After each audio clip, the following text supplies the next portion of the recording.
friends! Welcome to another video update muli tayo magkano ating palitan. Real to peso para sa mga kababayan natin na nais magpadala ngayong araw na ito at nagtatanong kung magkano daw ang ating update exchange rate. Siyempre mga friends, through STC pa rin po ito.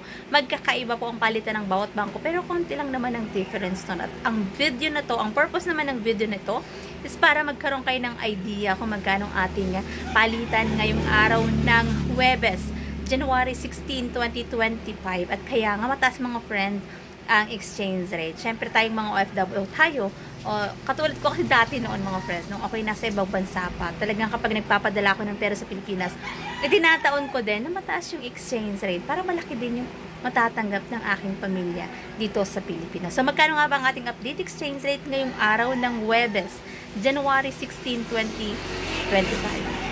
Update natin, 1 real equivalent ng 15.53 pesos. Mataas mga friends ang ating exchange rate para sa mga kababayan natin na nais magpadala ngayong araw na ito.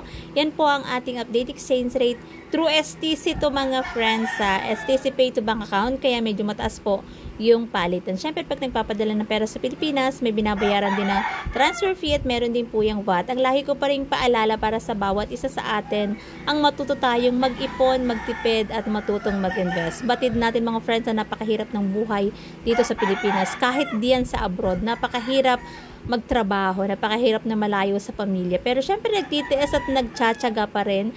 Kaya habang malakas pa rin ang katawan, meron kayong trabaho, may kinikita, matuto tayong mag-ipon para sa ating sarili at para sa ating kinabukasan. Napakasarap umuwi sa Pilipinas mga friends. Napakasarap mamuhay na kasama ang ating pamilya. Pero mahirap dito sa Pilipinas kung wala kang pagkakakitaan. Yan yung akin talagang masasabi sa inyo. Kasi nandito ako sa Pilipinas at talaga namang napakataas ng bilihin dito. At kung wala kang pagkakakitaan dito, napakahirap ng buhay. Kaya habang may panahon pa, matutong mag-ipon para sa iyong sarili at para sa iyong kinabukasan. So that's it for today's video mga friends. Thank you for watching and see you on my next update. God bless everyone. Much love!